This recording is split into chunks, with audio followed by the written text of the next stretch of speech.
Driven from his homeland by war, this Syrian man was trying to reach Europe to rebuild his life. Instead, he died, allegedly at the hands of Greek soldiers, using force to keep refugees and migrants out of their country. Thousands more are heading to the Turkish-Greek border after Ankara opened its side of the frontier so that people could make the journey to Europe. Sınırlarımızı açtığımız saatten beri Since the moment we opened our borders, the number of those who have headed to Europe has reached hundreds of thousands. There will be more. Soon, this number will be expressed in millions. Since the war in Syria began 9 years ago, more than 3.6 million people have fled to Turkey. Under a 2016 deal, Ankara agreed to host them. In return, the EU promised to provide about $3.3 billion in aid and ease visa requirements for Turkish citizens. But the travel restrictions were never lifted, and Ankara says it has received only a fraction of the pledged funds, leaving it with a huge financial burden. Nearly half of those seeking refuge in Turkey are under 18 years of age. They are provided free education, and parents who send their children to school receive an allowance. Turkish authorities also offer free healthcare services at a cost of about $1,000 per person each year. Ankara says it has so far spent at least $35 billion on Syrian refugees. That cost could skyrocket even further as tens of thousands of people continue fleeing intense fighting in Syria's Idlib province. Ankara is calling on the EU for more support in dealing with the refugee crisis, but hasn't received a positive response. Greece does not bear any responsibility for the tragic events in Syria and will not suffer consequences of decisions taken by others. I have informed the European Union of the situation. Athens has authorized the use of force against people trying to cross into the country and has also stopped accepting applications from those seeking asylum legally. But these tactics may not deter people from trying to reach Europe, and unless Turkey and the EU cooperate on the issue, the plight of Syrians is set to worsen. Mobin Nasir, TRT World. And Ravale Mohydin from the TRT World Research Centre is here with us to get more on the story. Welcome to Money Talks, Ravale. Now, firstly, as we heard there from the Turkish president, the government has decided to open the borders because it says it simply can't shoulder the burden of hosting millions of refugees at a cost of, as we know, around $35 billion.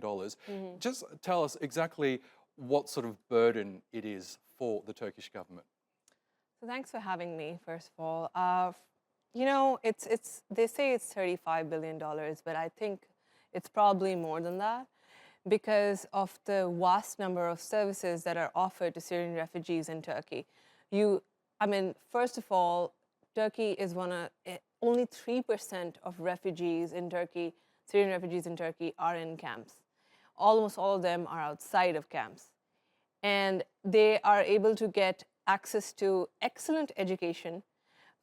We have excellent schools for children who are outside of the camps as well as inside the camps. We have adult education, which is offered free of cost. Syrians can go to college for free in Turkey. They even get stipends if they apply for it. Cash transfers, all kinds of healthcare, all of this is free. Now, keeping such a vast number, that's like almost like a 3%, 4% of Turkey's entire population, without anybody paying any tax or any kind of contribution to the economy besides the people who work and who set up businesses, it's unheard of. The generosity of the Turkish state for providing these services for Syrian refugees. They've literally taken care of them as their own. And you have Turkish opposition sometimes taking it like, oh my God, you're doing too much for them. But then, honestly, if they don't do it, you have a lost generation of Syrian refugees, of children who would have nowhere to go. And it is, I think, I mean, they've done a lot. Okay. Now, we saw there some distressing scenes of what appeared to be Greek authorities on boats pushing boats away, containing refugees and migrants. Now, we know in 2016, Europe agreed to give Turkey about $6 billion in order to help with the hosting of these refugees. What's happened to that money? Has Europe delivered on its promises? Well, let's talk about the efficacy and ramifications of the 2016 EU-Turkey migration agreement. It was done because there was an excessive influx of refugees, according to Europe, into Europe, and they wanted to put a stop to that. They cooperated with the Turkish government, and they said, okay, Turkey, if you are able to curb these numbers, we would provide you, we would help support you in providing for these Syrian refugees.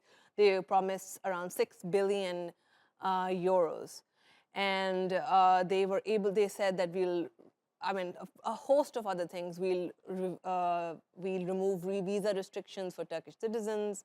We will we will open the chapters for accession to the EU. All of that was promised. Once Turkey did that, I want to tell you that from 2015 to 2016, there was a 97% reduction in the number of refugees that were able to cross to Greece via Turkey. So that is the efficacy of if you want to quantify the efficacy of the EU-Turkey deal.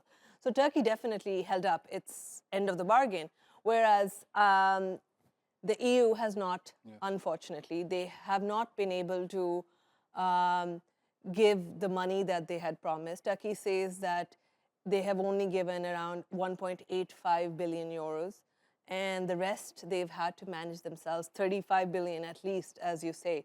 Obviously, accession to the EU has been dropped. Those chapters never opened. The visa restrictions never lifted.